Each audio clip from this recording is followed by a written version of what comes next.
എത്ര പഠിച്ചിട്ടും മാത്സിൽ എക്സാമിനേഷന് മാർക്ക് കിട്ടുന്നില്ല എന്നൊരു പ്രശ്നം പല കുട്ടികളും വന്നിട്ട് പറയാറുണ്ട്. നിങ്ങളിൽ പലരും ആ ഒരു പ്രശ്നം ഫേസ് ചെയ്തിട്ടുണ്ടാവും, കറൻ്റ്ലി ഫേസ് ചെയ്തുകൊണ്ട് നിൽക്കുന്നുണ്ടാവും അല്ലേ. നമ്മൾ ആദ്യം തൊട്ടേ ചാപ്റ്റേഴ്സൊക്കെ കൃത്യമായിട്ട് പഠിച്ചിട്ടുണ്ടാവും, എല്ലാം ഉണ്ടാവും. പക്ഷേ എക്സാമിനേഷൻ വരുന്ന സമയത്ത് മാർക്ക് കിട്ടുന്നുണ്ടാവില്ല.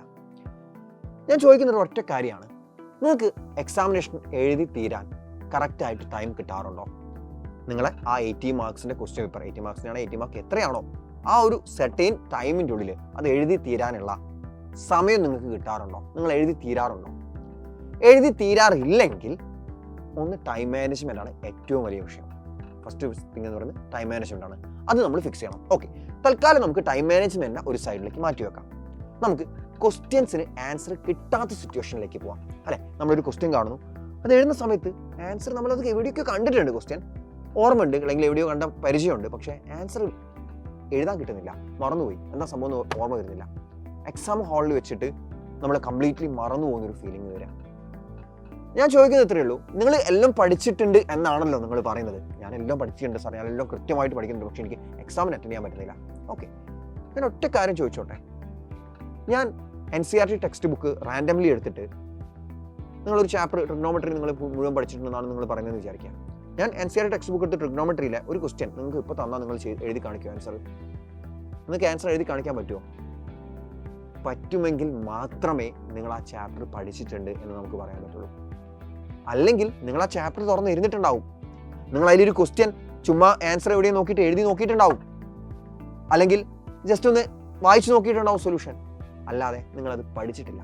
നമ്മളൊരു ചാപ്റ്റർ പഠിച്ചിട്ടുണ്ട് എന്ന് പറയും എപ്പോഴാണെന്ന് വെച്ചാൽ ആ ചാപ്റ്ററിൽ നമുക്ക് പഠിക്കേണ്ടതായിട്ടുള്ള എല്ലാ ക്വസ്റ്റ്യൻസും നമ്മൾ കൃത്യമായിട്ട് എഴുതി പഠിച്ച് അത് ഏതുറക്കത്തിൽ ആര് വന്ന് ചോദിച്ചാലും നമുക്ക് എഴുതി കൊടുക്കാൻ പറ്റും എന്നുള്ള കോൺഫിഡൻസ് വരുന്ന സമയത്താണ് നമ്മൾ ആ ചാപ്റ്റർ പഠിച്ചു എന്ന് പറയാൻ പറ്റും. അതായത് ഞാനൊരു 5 കൊല്ലത്തിനിടയ്ക്കുള്ള ഒരു പ്രീവിയസ് ഇയർ ക്വസ്റ്റ്യൻ ട്രിഗ്നോമെട്രിയിൽ നിങ്ങളോട് ചോദിക്കുകയാണ്, നിങ്ങൾക്ക് അതിൻ്റെ ആൻസർ പറയാൻ പറ്റണം. കാരണം നിങ്ങൾക്ക് ഓൾറെഡി അറിയാം PYQs അത്രമേൽ ഇമ്പോർട്ടൻ്റ് ആണ്. അപ്പോൾ ഒരു 5 ഇയേഴ്സിൻ്റെ PYQs നിങ്ങൾ നിർബന്ധമായിട്ട് പഠിച്ചിരിക്കണം. അത് മസ്റ്റാണ്, അത് ഏറ്റവും നെസസിറ്റിയാണ്. 5 to 10 5 എന്തായാലും പഠിച്ചിരിക്കണം. അപ്പോൾ ആ ക്വസ്റ്റ്യൻ അതിലൊരു 5 കൊല്ലം മുന്നുള്ള ഒരു PYQ നിങ്ങളോട് ചോദിച്ചു കഴിഞ്ഞാൽ നിങ്ങൾക്ക് അതിൻ്റെ ആൻസർ എഴുതാൻ പറ്റുന്നില്ല. ദാറ്റ് മീൻസ് നിങ്ങൾ PYQs പഠിച്ചിട്ടില്ല. അപ്പം നമ്മൾ പലരും നമ്മൾ പഠിച്ചിട്ടുണ്ട് സാർ, ഞാനെല്ലാം പഠിച്ചിട്ടുണ്ട് എന്ന് പറയുന്നതിൻ്റെ ഡെഫിനിഷൻ ഒരു NCERT ടെക്സ്റ്റ് ബുക്കിലോ അല്ലെങ്കിൽ ഒരു ചാപ്റ്ററും ഫ്യൂ ക്വസ്റ്റ്യൻസിലും ഒതുക്കാറാണ് പതിവ്. അവിടെ ഒതുക്കി വെക്കും നമ്മൾ. ഓക്കെ, ഞാൻ NCERT ടെക്സ്റ്റ് ബുക്കിൽ ഇത് ലൈക്ക് ക്വസ്റ്റ്യൻസ് എനിക്കറിയാം, 4 ക്വസ്റ്റ്യൻസ് എനിക്കറിയാം, എക്സാമ്പിൾ ക്വസ്റ്റ്യൻസ് എനിക്കറിയാം, കഴിഞ്ഞു, ഞാൻ പഠിച്ചിട്ടുണ്ട്. അതല്ല പഠിത്തം. പഠിത്തം എന്ന് പറഞ്ഞാൽ നമുക്ക് ബോർഡ് എക്സാമിനേഷന് എവിടെ നിന്നൊക്കെ ക്വസ്റ്റ്യൻസ് വരും, ഏതൊക്കെ ടൈപ്പ് ക്വസ്റ്റ്യൻസ് വരും, അത് മുഴുവൻ ഇരുന്ന് പഠിക്കലാണ് പഠിത്തം. ദാറ്റ് മീൻസ് NCERT ടെക്സ്റ്റ് ബുക്കിൽ ഏത് ക്വസ്റ്റ്യൻ ചോദിച്ചാലും നിങ്ങൾക്ക് എഴുതാൻ പറ്റണം. അത് ഏത് സമയത്ത് ചോദിച്ചാലും നിങ്ങൾക്ക് എഴുതാൻ പറ്റണം. And next one, NCERT example എല്ലാ ക്വസ്റ്റ്യൻസും സിലബസിലുള്ള എല്ലാ ക്വസ്റ്റ്യൻസും നിങ്ങൾക്ക് കൃത്യമായിട്ട് എഴുതാൻ പറ്റണം. ഒരു 5 to 10 ഇയേഴ്സിലെ പ്രീവിയസ് ഇയർ ക്വസ്റ്റ്യൻസ് ഏത് ക്വസ്റ്റ്യൻ ചോദിച്ചാലും നിങ്ങൾക്ക് എഴുതാൻ പറ്റണം.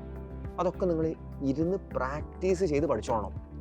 ദെൻ നമ്മുടെ കോമ്പറ്റൻസി ഫോക്കസ്ഡ് ക്വസ്റ്റ്യൻസ്, അതേപോലെ തന്നെ സാമ്പിൾ ക്വസ്റ്റ്യൻ പേപ്പേഴ്സ് CBSE ഇത്രയും കാര്യങ്ങളിലെ ഇത്രയും മെറ്റീരിയൽസിലെ ക്വസ്റ്റ്യൻസ് നിങ്ങൾ ഇരുന്ന് കഷ്ടപ്പെട്ട് ചെയ്ത് പഠിച്ചാൽ മാത്രമേ നിങ്ങൾ പഠിച്ചു എന്ന് പറയാൻ പറ്റുള്ളൂ. അല്ലാതെ നിങ്ങൾക്ക് ഒരു കാരണവശാൽ പോലും ഞാൻ പഠിച്ചിട്ടുണ്ട് എനിക്ക് മാർക്ക് കിട്ടിയിട്ടില്ല എന്ന് പറയാൻ പറ്റില്ല. ഒരൊറ്റ ആൻസറേ ഉള്ളൂ, നിങ്ങൾ പഠിച്ചിട്ടില്ല, നിങ്ങൾക്ക് മാർക്ക് കിട്ടിയിട്ടില്ല. സമയമില്ലാത്തത് വേറെ കേസാണ്. നിങ്ങൾക്ക് എല്ലാ ആൻസേഴ്സും അറിയാൻ മതിയാവും, പക്ഷേ സമയം തികയായിട്ടായിരിക്കും. അതിന് നിങ്ങൾ ഒന്നാമത്തെ നിങ്ങൾ സ്പീഡിൽ എഴുതി പ്രാക്ടീസ് ചെയ്യുക. പ്രാക്ടീസ് ചെയ്യുന്ന സമയത്ത്, എഴുതി പഠിക്കുന്ന സമയത്ത് തന്നെ സ്പീഡിൽ എഴുതിയിട്ട് പ്രാക്ടീസ് ചെയ്യുക. നമ്മൾ വീട്ടിലായതുകൊണ്ട് നമ്മൾ എഴുതി പഠിക്കുമ്പോൾ നമ്മൾ ടൈമൊന്നും നോക്കില്ല, ആൻസർ കിട്ടിയാൽ മതിയല്ലോ. അപ്പോൾ നമ്മൾ ചുമ്മാ എല്ലാം എഴുതും, അതൊരു ശീലമായി പോകും. ഒരിക്കലും അങ്ങനെ ചെയ്യരുത്. നമുക്ക് ആൻസർ കിട്ടുക എന്നതിനേക്കാൾ ഉപരി എത്രയും പെട്ടെന്ന് ആൻസർ കിട്ടുക എന്നതായിരിക്കണം നമ്മുടെ ശീലം. പണ്ട് ഞാനൊക്കെ പഠിക്കുമ്പോൾ എനിക്ക് മാത്സിൽ അത്യാവശ്യം നല്ല സ്പീഡുണ്ട്. കാരണം പറ്റുന്നില്ല, എനിക്ക് ക്ലാസ്സിൽ ടീച്ചർ ഒരു പ്രോബ്ലം തന്നു കഴിഞ്ഞാൽ എനിക്ക് ആദ്യം ചെയ്യണം എന്നുള്ളത്, നമ്മൾ കുട്ടിയായിരിക്കുമ്പോൾ നമുക്ക് അങ്ങനത്തെ ഒരു വാശിയൊക്കെ ഉണ്ടാവുമല്ലോ. അപ്പോൾ ആ ഒരു ഇതിലായിരുന്നു ഞാൻ പ്രോബ്ലംസ് ചെയ്യുക, എത്രയും പെട്ടെന്ന് ചെയ്ത് കഴിയണം. അങ്ങനെ ചെയ്ത് ഇത് സ്പീഡ് കൂടി വന്നതാണ്. സോ ഒരു സുപ്രഭാതത്തിൽ എക്സാം ഹാളിൽ പോയിട്ട് മാത്സിൽ പ്രോബ്ലം സോൾവിങ്ങിൻ്റെ സ്പീഡ് കൂട്ടാന്ന് പറഞ്ഞാൽ പോസിബിൾ അല്ല. ആദ്യമേ പ്രാക്ടീസ് ചെയ്യുന്നത് മുതലേ സ്പീഡിൽ എഴുതി പ്രാക്ടീസ് ചെയ്യാം. ആൻഡ് ഏറ്റവും ഞാൻ എപ്പോഴും ഫോളോ ചെയ്യാൻ പറയുന്നൊരു ടിപ്പ് എന്ന് പറയുന്നത് MCQs നേരെ ഏറ്റവും അവസാനത്തേക്ക് വെക്കുക. നിങ്ങൾക്ക് ടൈം തികയാത്ത ഒരാളാണ് നിങ്ങളെങ്കിൽ MCQs ഏറ്റവും അവസാനം മാത്രം അറ്റൻഡ് ചെയ്യാം. ബിക്കോസ് നിങ്ങൾ MCQs ഒക്കെ ആദ്യമേ അറ്റൻഡ് ചെയ്ത് വന്നു, കറക്റ്റ് ഓർഡറിൽ അറ്റൻഡ് ചെയ്ത് പോകണം. അവസാനം നിങ്ങൾക്ക് ഒരു 2 ക്വസ്റ്റ്യൻ അറ്റൻഡ് ചെയ്യാൻ സമയം കിട്ടില്ല എന്ന് വിചാരിക്കാം.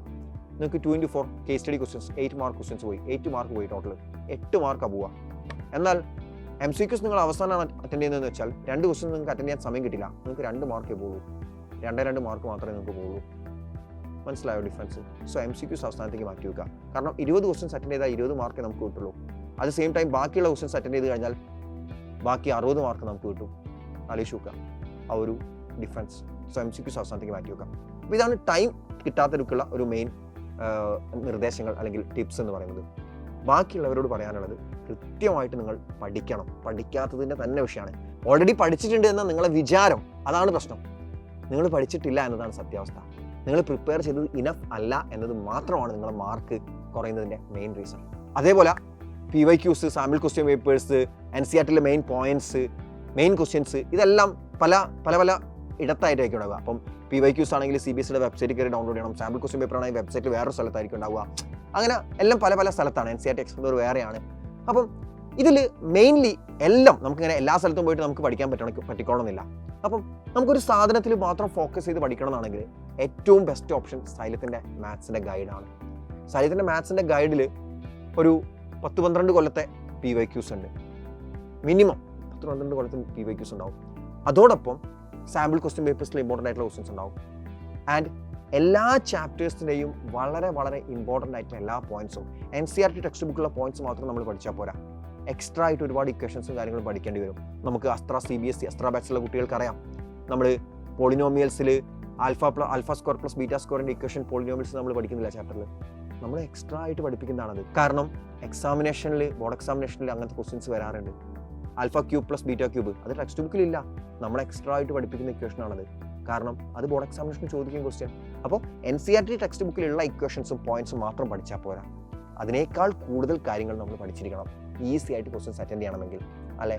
അതെല്ലാം ആ ഗൈഡിലുണ്ടാവും. ആൻഡ് അതോടൊപ്പം ഏറ്റവും ലേറ്റസ്റ്റ് ക്വസ്റ്റ്യൻസ് 2025 ബോർഡ് എക്സാമിനേഷൻ്റെ കംപ്ലീറ്റ് ക്വസ്റ്റ്യൻസ് റെക്കോർഡഡ് വീഡിയോസ് ആയിട്ട് ഗൈഡ് വാങ്ങുന്നവർക്ക് മാത്രം അവൈലബിൾ ആവുന്ന രീതിയിൽ ആ ഗൈഡിൽ QR കോഡ് ഉണ്ടാവും. ആ QR കോഡ് സ്കാൻ ചെയ്ത് കഴിഞ്ഞാൽ നിങ്ങൾക്ക് മാത്രമായിരിക്കും 2025 PYQs 2025 6 സെക്ടേഴ്സിലായിട്ട്, ഒരു സെക്ടറിൽ 3 ക്വസ്റ്റ്യൻ പേപ്പർ വെച്ചിട്ട് 18 ക്വസ്റ്റ്യൻ പേപ്പറും വിഷ്വലി ഇംപയർഡ് ആയിട്ടുള്ളവർക്കുള്ള ഒരു ക്വസ്റ്റ്യൻ പേപ്പറും, ടോട്ടൽ 19 ക്വസ്റ്റ്യൻ പേപ്പേഴ്സ്. അതിലുള്ള ക്വസ്റ്റ്യൻസ് ചാപ്റ്റർ വൈസ് ക്വസ്റ്റ്യൻസ് എന്തല്ല ബുക്കിൽ എഴുതി വെച്ചിരിക്കുന്നതല്ല, വീഡിയോ സൊല്യൂഷൻ. ടീച്ചേഴ്സ് മുന്നിൽ നിന്നിട്ട് ക്വസ്റ്റ്യൻസ് കാണിക്കുന്നു ആൻഡ് അതിൻ്റെ ആൻസർ എഴുതുന്നു. അങ്ങനെ ഡയറക്റ്റ് ആയിട്ട് വീഡിയോ വഴി നിങ്ങൾക്ക് സോൾവ് ചെയ്ത് തരാണ്. അതിൻ്റെ ലിങ്ക് ഓരോ ചാപ്റ്ററിൻ്റെയും QR കോഡായിട്ട് ആ ഗൈഡിലുണ്ട്. അത് ആ ഗൈഡ് പർച്ചേസ് ചെയ്യുന്ന വിദ്യാർത്ഥികൾക്ക് മാത്രം ലഭിക്കുന്ന ഫീച്ചറാണ്. ആൻഡ് സൈലത്തിൻ്റെ ഗൈഡ് എന്ന് പറയുന്നത് നിങ്ങൾക്കറിയാം, മാത്സ്, സോഷ്യൽ സ്റ്റഡീസ്, സയൻസ്, അതായത് മാത്സിൻ്റെ 2 ഉണ്ടാവും, മാത്സിൻ്റെ 2 ബുക്കുണ്ട്. ആൻഡ് സോഷ്യൽ സ്റ്റഡീസ്, സയൻസിൽ ഫിസിക്സ്, കെമിസ്ട്രി, ബയോളജി, ഇതെല്ലാം കൂടെ നിങ്ങൾക്ക് ആകെ വരുന്ന പ്രൈസ് 1500 ആണ്. വെറും 1500. നിങ്ങൾ ആലോചിക്കുക, അത്രമാത്രം എക്കണോമിക് ആയിട്ടാണ് നിങ്ങൾക്ക് ഞങ്ങൾ സൈലത്തിൻ്റെ ഗൈഡ് പ്രൊവൈഡ് ചെയ്യുന്നത്. സോ മാത്സിൻ്റെ ഗൈഡ് എന്തായാലും വാങ്ങിക്കൂടാ, നല്ല രീതിയിൽ പഠിച്ചുകൂടാ. നമ്മൾ പഠിച്ചു എന്നുള്ളൊരു കോൺഫിഡൻസ് ആണ് നമ്മൾ പല എക്സാമിനും പുറകോട്ടേക്ക് എത്തിക്കുന്നത്.